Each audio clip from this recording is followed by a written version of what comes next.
Olá, bom dia, boa tarde ou boa noite, estudante da disciplina Algoritmos e Estruturas de Dados 2 do semestre letivo 2023-2 do Instituto de Informática da Universidade Federal de Goiás. Aqui quem fala é o professor Vanderlei de Souza Alencar e, conforme eu havia combinado com vocês, eu vou apresentar hoje o nosso conteúdo programático, a nossa disciplina, como é que ela vai transcorrer durante este semestre letivo.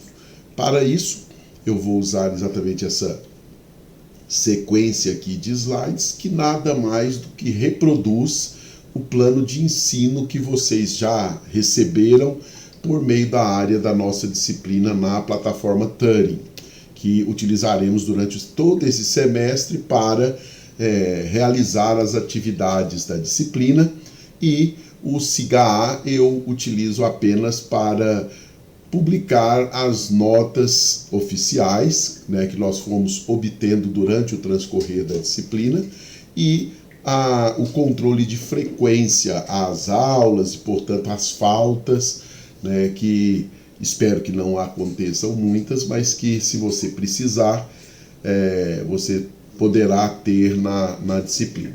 Então, nós temos aí 8 tópicos que eu vou tentar tratar de maneira objetiva, mas de qualquer maneira você tem isso detalhado no plano de ensino, que eu considero uma ferramenta importantíssima para que você, na condição de estudante, acompanhe todos os passos, o que vai acontecendo na disciplina, quais são os conteúdos das próximas aulas. Nós vamos ver aqui que nós vamos usar a metodologia, uma delas, a sala de aula invertida, chamada Flipped Classroom, em que eu gostaria muito que você, antes de assistir, vir presencialmente às aulas, que você fizesse todo um estudo preparatório em relação ao conteúdo que será abordado naquela aula.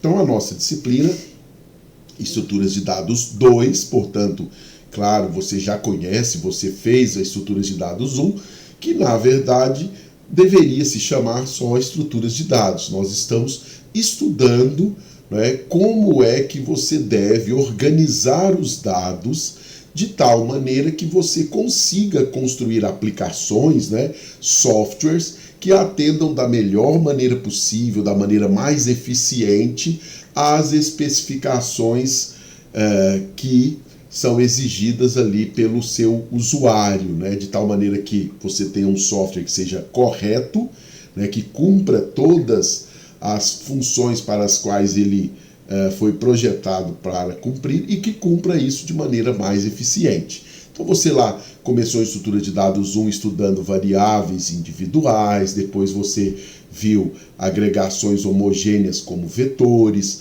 depois você viu que é possível agregar dados heterogêneos em registros, depois você estudou matrizes, você viu diversas instruções de controle, como sequência, como repetição. Então, tudo isso vai fazendo com que você se torne cada vez mais apta a construir programas que sejam considerados não só corretos, mas que sejam...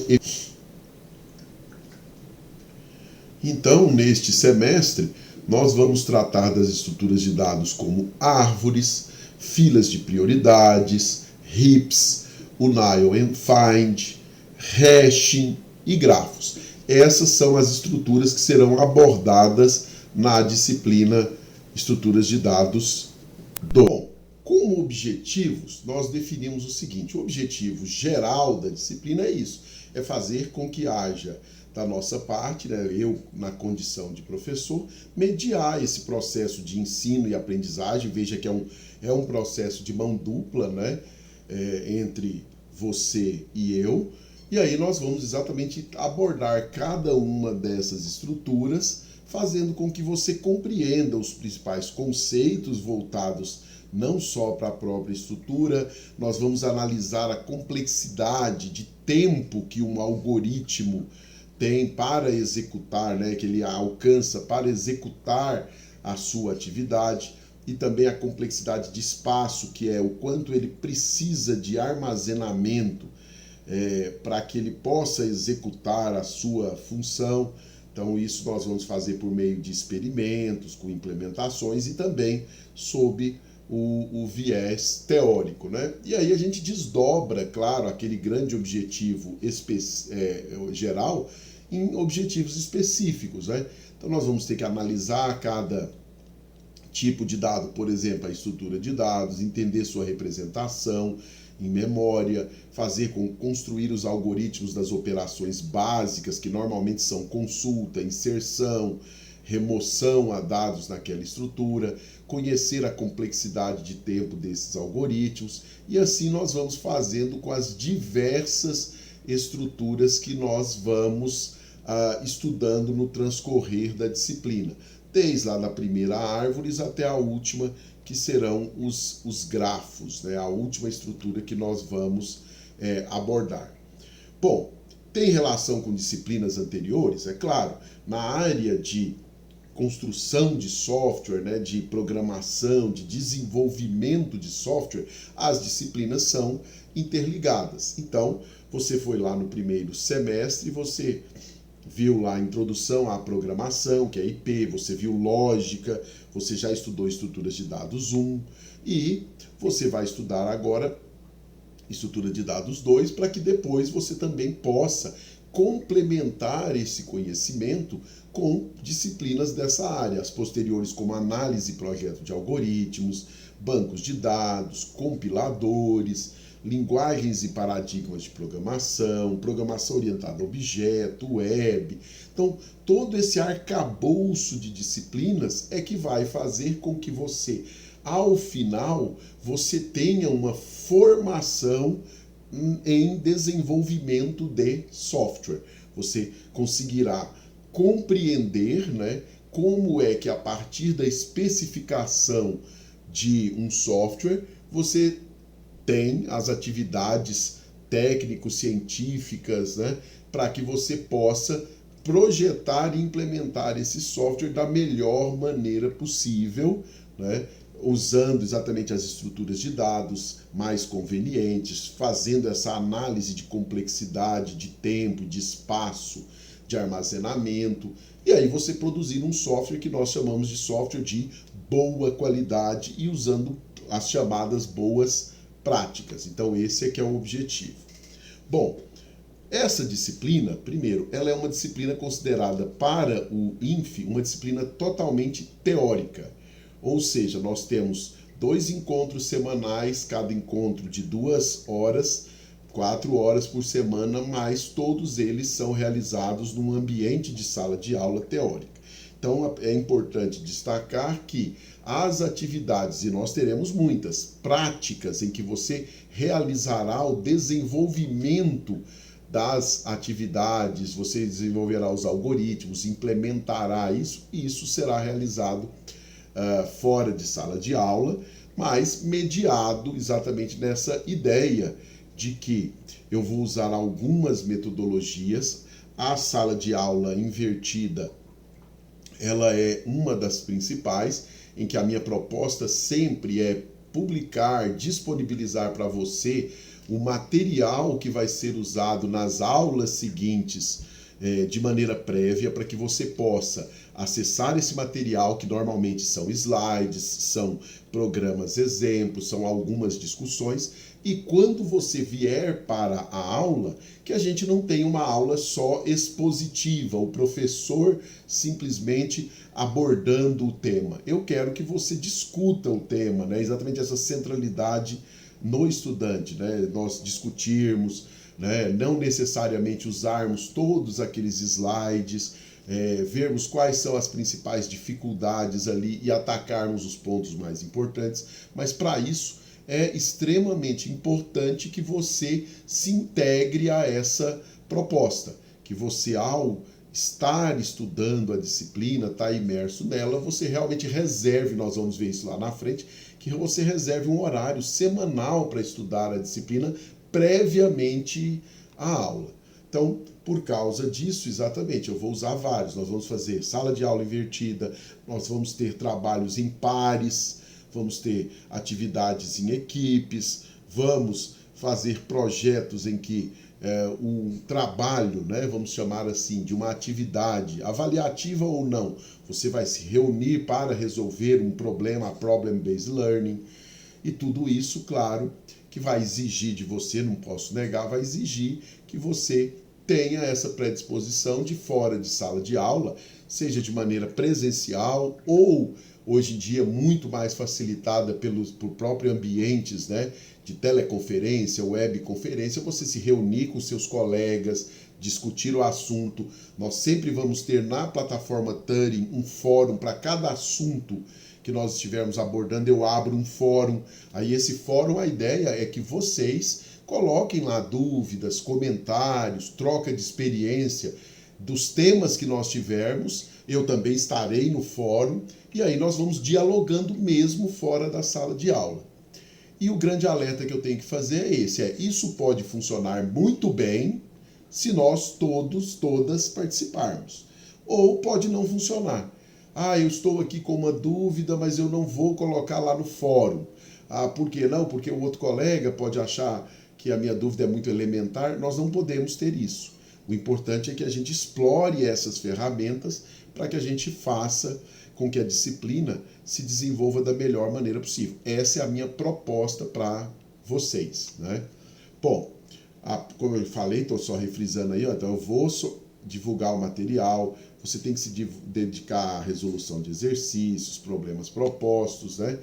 Essas metodologias todas, né, é importante que você estude materiais complementares, né? Então você não pode ficar restrito só ao material que consta da nossa disciplina, né? Então é importante que você faça mais que somente os materiais que o professor fornece, né? Então você use também pesquisas suas na internet, que você tenha acesso, como nós vamos ver, pelo menos a alguns livros da bibliografia. Gente, é importante estudar baseando em livros, em artigos, né? Então, listas de exercícios, mesmo que elas não sejam avaliativas, podem ser avaliativas, mas podem também não ser, que você faça os exercícios, aquilo vai reforçar, né, que o seu conhecimento vai te permitir uma prática, né, na resolução daquele tipo de problema. Nós podemos ter algumas coisas ainda de apresentar, porque você fala podemos ter, porque cada disciplina é muito dinâmica, eu vou conviver com vocês e nós vamos, então, fazendo todas essas possibilidades em sala de aula. Por isso que o plano de ensino elenca várias delas. Uma apresentação oral sobre determinado tópico, né? Pode ser a realização de projetos técnicos, científicos, como eu falei, você reúne em equipe e resolve lá um problema, isso vai acontecer, né? E normalmente nós prevemos, é uma previsão, que serão aplicadas 2 atividades supervisionadas. Uma relativa ao primeiro bimestre, né, que vai agora de outubro, outubro e novembro, ela é aplicada lá até o meio de dezembro, depois a outra que é dezembro, janeiro, porque as nossas aulas terminam lá no comecinho de fevereiro. Isso é uma média. Normalmente eu vou aplicar 2 e junto com elas, né, essas 2 atividades supervisionadas, sempre você vai ter pelo menos aí 15 dias para que você possa realizá-la. Então fica um tempo razoável para execução e entrega. As chamadas avaliações formais ou provas, né, são também número de 2. Então elas estão no calendário, estão lá no plano de ensino já constando, valem de 0 a 10, né, normalmente são avaliações individuais. Eu deixei a aplicação em 2 partes, ou seja, as 2 aulas da semana serão utilizadas para a aplicação dessas avaliações. Por quê? Porque pode ser que eu quebre a turma em 2 pedaços, um grupo faz a avaliação na terça e outro na quinta, pode ser que a gente faça todo mundo, mas com a avaliação em que você faz algumas questões na terça, algumas questões na quinta. Eu vou avisar isso também com antecedência em todos os casos, como é que vai ser a dinâmica da aplicação das avaliações. Se por acaso alguém perder uma dessas avaliações por algum motivo justificado lá de acordo com o regulamento geral dos cursos de graduação da UFG, você pode requerer outra avaliação chamada segunda chamada, e aí ela vai substituir aquela, a primeira ou a segunda que você perdeu. Espero que ninguém perca, que o semestre seja tranquilo e você não tenha que recorrer à segunda chamada. Como é que é a média, né? Bom, o semestre é dividido em 2 bimestres. Pronto. Bom, o primeiro bimestre vai ter uma média M1, média 1, e o segundo, média 2. Essas médias 1 e 2, elas são computadas de maneira ponderada para gerar a nota final. Ou seja, o primeiro bimestre vale 40% da nota, por isso que ele é multiplicado por 0,40. E o segundo bimestre vale 60%, ele é multiplicado por 0,6, a média que você obtiver lá. Então, claro, aqui está dizendo, olha, o primeiro bimestre tem uma participação menor que o segundo bimestre.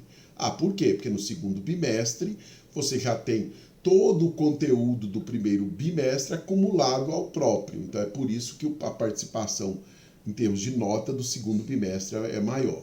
Mas em cada bimestre, não. Aí eu tenho as atividades supervisionadas, como eu falei, que deve ser uma no primeiro bimestre e uma no segundo. Essas valem 30% da nota do bimestre. E a avaliação ou chamada prova vale 70%. Então aí está a ponderação dentro de um bimestre que 30% vai vir das atividades supervisionadas e 70% da chamada prova ou atividade que eu chamo de avaliação formal, porque ela pode ser um projeto, por exemplo. Né? Bom, tá aí a explicação, né, do ponto de vista de fórmula. Você já sabe as regras da UFG. Você tem que ter uma média igual ou superior a 6 pontos, tem que ter frequência mínima de 75% às aulas, e tudo está regulamentado dentro do RGCG da universidade. Né? E claro, espero também que nunca aconteça, qualquer não entrega, não realização da atividade, ela acaba sendo associada à nota 0 a ela. Né? Todas as atividades, né, extra classe, elas são consideradas supervisionadas, esse estudo que você faz fora, a questão dos trabalhos, das reuniões, por exemplo, para realizar um projeto, isso tudo faz parte do que a universidade e a legislação chama de atividades supervisionadas. Espero que isso nunca aconteça, né, mas a gente tem sempre que tomar muito cuidado com a questão de plágio, né, quando você está fazendo, por exemplo, uma atividade. É claro que programas de computadores, quando eles são especificados de uma mesma maneira, é muito provável que haja diversas partes dele que são comuns. Né? Se nós dois estamos lá resolvendo um certo problema que foi especificado com detalhes lá de entrada, processamento, saída, é claro que muito provavelmente nossos programas terão bons trechos que têm similaridades, que poderiam ser consideradas até altas, mas isso não chega a ser um plágio, é uma similaridade por função, porque você está executando a mesma atividade. Mas tem que tomar cuidado com isso, de você não simplesmente, por exemplo, estar estudando um projeto, está estudando um problema, ir lá e pegar o código de alguém ipsis literis e colocar no seu código de maneira extensiva. Né? Idem usar ferramentas hoje disponíveis de inteligência artificial para você gerar o código completamente, então, ou boa parte dele. Isso você não pode fazer, isso você tem que simplesmente criar o seu código, mesmo que seja estudando códigos, né, estudando outras experiências. Isso é normal, né, faz parte da prática de desenvolvimento de software, você conhecer e ter referências de outras pessoas, outros profissionais, para que você desenvolva, por exemplo, uma determinada tarefa, uma determinada atividade, principalmente quando ela é em algoritmação, desenvolvimento de software, né? Já fala, segunda chamada, você já sabe que tem um processo aí, como é que você solicita, né? E também o atendimento da disciplina, eu vou realizá-lo na minha sala, a sala do professor, que é a sala 103, no bloco da sala dos professores, das terças e quintas-feiras, das 19 às 19h50. Mas nós também teremos, como eu falei, o fórum para todos os assuntos. Eu sempre abro um fórum pela plataforma que você também pode submeter dúvidas, comentários, né? A sua vivência ali na disciplina, naquele problema.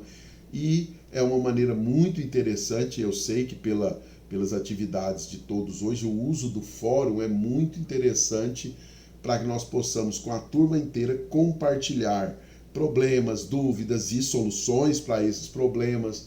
Então eu espero que vocês realmente participem bastante do fórum, né? Como estudante, não tem jeito, eu tenho que pedir para você que você tenha algumas predisposições ao fazer uma disciplina, que você seja assíduo, que você seja pontual, né? Que você leia, estude os materiais bibliográficos que nós vamos indicar, que você acompanhe a publicação dos materiais que nós fazemos durante todo o transcorrer da disciplina, e que não tem jeito. Para que você possa acompanhar bem a disciplina, você tem que fazer um estudo fora da sala de aula.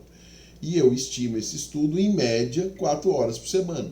4 horas em sala, 4 horas fora da sala de aula, você se dedicando exatamente na metodologia de sala de aula invertida, você estudando para a próxima semana, você se dedicando antecipadamente ao que vai ser visto, para que a gente chegue em sala e tire o maior proveito possível do que vai ser discutido lá naquele momento, né? Bibliografia. A universidade tem lá a determinação para a disciplina de quais são as bibliografias chamadas de básicas. Então eu vou apresentar aí as básicas, né? E é claro, em algoritmação, em desenvolvimento, isso é uma coisa muito pessoal. Às vezes eu te indico esse livro, Algoritmos em Linguagem C. Você pega ele, você olha, você não gosta da maneira como o autor expõe, você não consegue compreender o linguajar daquele autor, e aí você encontra um outro que cobre às vezes o mesmo conteúdo, ou até um conteúdo maior, ou um subconjunto dele, mas que você entende melhor. A minha indicação sempre é: use aquele material que você considerar que é o mais agradável para você. Mas é claro que tenha qualidade, que tenha, né, aborde todas as necessidades que nós teremos na disciplina, mas que você goste, né, do material, porque senão você não vai usá-lo. Então, aqui vão ficar essas indicações para que você escolha, né, aquelas que você tem maior facilidade, tem maior propensão a usá-la. Eu diria que você tem que ter pelo menos 2. Como nós estamos em estruturas de dados 2, apesar de a definição ser que a linguagem base é C, eu não exigirei que você desenvolva somente em C. Você pode escolher outra linguagem de programação e você pode desenvolver nela. O que vai ser necessário é que você não use bibliotecas prontas daquele conteúdo que nós estivermos abordando. Por exemplo, estamos fazendo uma atividade sobre árvores. Então eu quero que você implemente os algoritmos de árvores. Não, mas tem uma biblioteca na minha linguagem, na linguagem que eu estou usando, que já tem tudo isso pronto. Então eu posso ir lá e fazer uma busca na árvore binária, porque já tem um algoritmo implementado de busca. Não, você não vai poder usar esse algoritmo. Eu quero é que você use a linguagem para construir o algoritmo que realiza a busca e, portanto, é como se você estivesse desenvolvendo uma biblioteca usando aquela linguagem para que depois um terceiro, né, como da mesma maneira você encontrou uma biblioteca, alguém encontre a sua biblioteca de funções e fale: opa, teve um estudante da Universidade Federal de Goiás, do Instituto de Informática, da Ciência da Computação, que criou aqui uma biblioteca para processamento de árvores com todas essas funções lá dentro, com código aberto, portanto, se daria para a pessoa o código fonte também, para que ela possa estudar. Então essa que é a ideia. Então aí é que eu vou passar rapidamente os livros. Então você pode, tem livros mais antigos, como eu falei, que são indicados na bibliografia básica da universidade, apesar de serem livros antigos, eles são muito bons. Por exemplo, esse do Tannenbaum é muito bom, é um livro excelente para programadores C e quem está estudando estrutura de dados. Tem o Cormen, que é um clássico da área, né? Hoje ele já está na terceira edição, aí está na complementar, está na segunda, mas já tem a terceira edição norte-americana. Então esse é um outro excelente livro, uma verdadeira bíblia da área de algoritmação. Quer dizer, eu particularmente considero que o Cormen cobre tudo que você precisará, mas ele é de uma linguagem um pouco mais árida do que, por exemplo, esse aqui do Paulo. Então, tá vendo?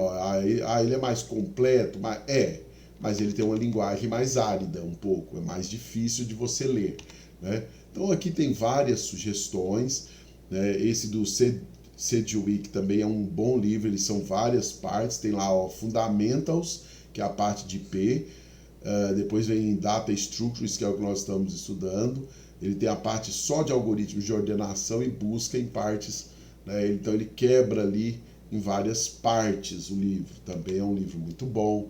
Enfim, aqui vai ficar muito a seu critério escolher, né, aqueles que você prefere.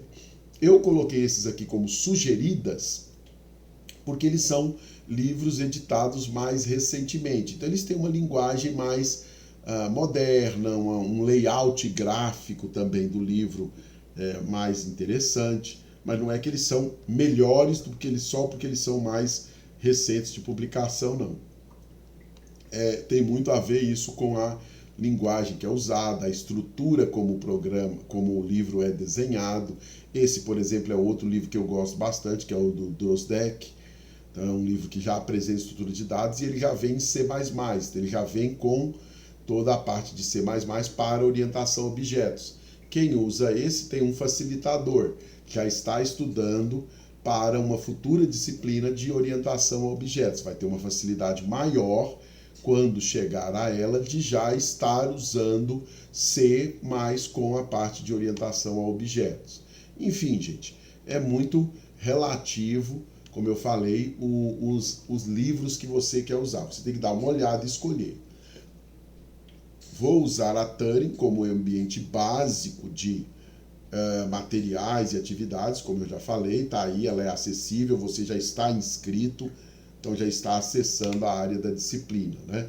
Então o material, ele é um material nosso, interno, então não é permitido que você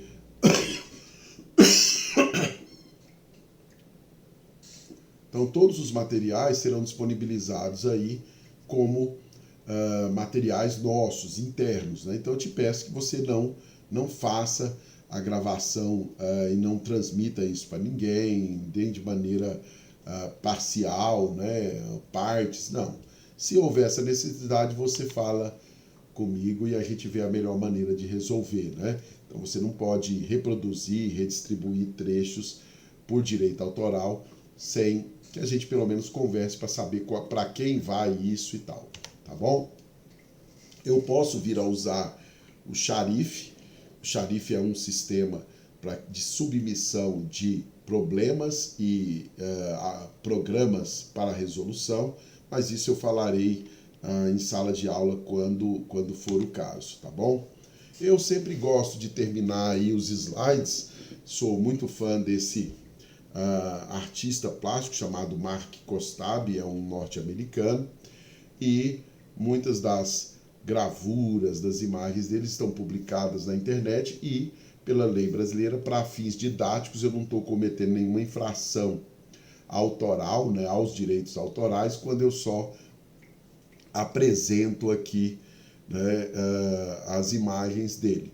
Muitas não têm nada a ver com o tema, outras têm, A arte é assim, eu gosto desse artista e resolvi colocar ao final aí de cada capítulo nosso, eu sempre coloco uma imagem dele, né?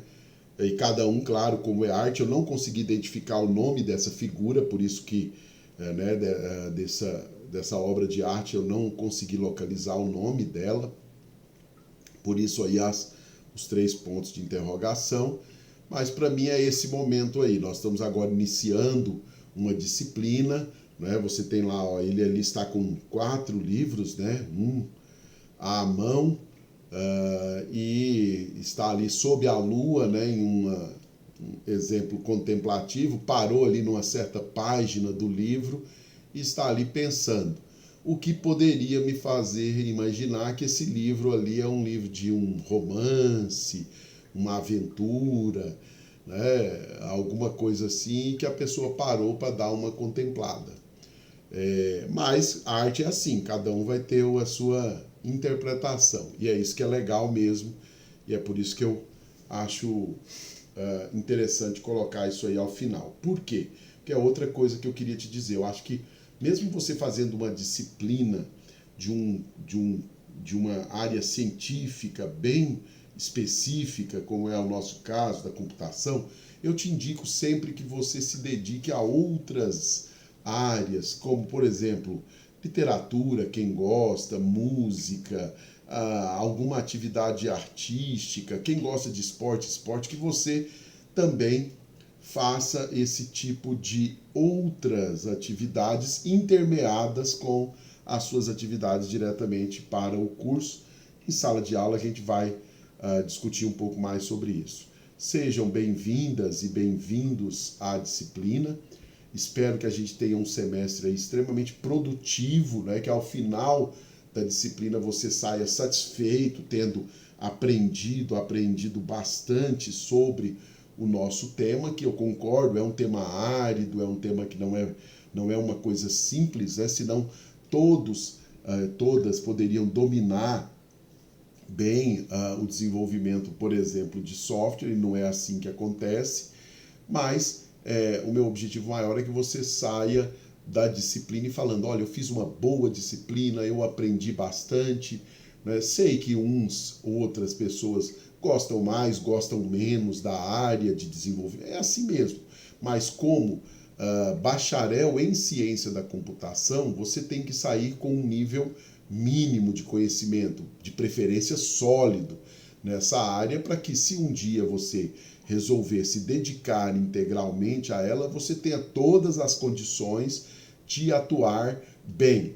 Agora, se você já decidiu que essa é a sua área, eu diria que é a oportunidade de você realmente imergir nesses temas, se dedicar além do que a disciplina exige, né, se esforçar mais e aí sim sair ao final do curso falando, nossa, olha, eu passei por uma disciplina e ela me permitiu galgar cada vez mais conhecimentos de maior nível e isso vai me tornar um profissional melhor, né, que a grande maioria nesse segmento. Claro que isso pensando que você já se decidiu que essa área de desenvolvimento, de programação, de construção de software e tal, é a sua área, né?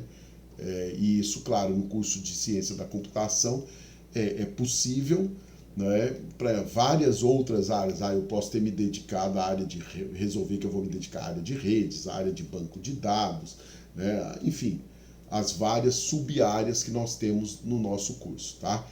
Sejam bem-vindas, bem-vindos. Bom semestre 2023-2 para nós.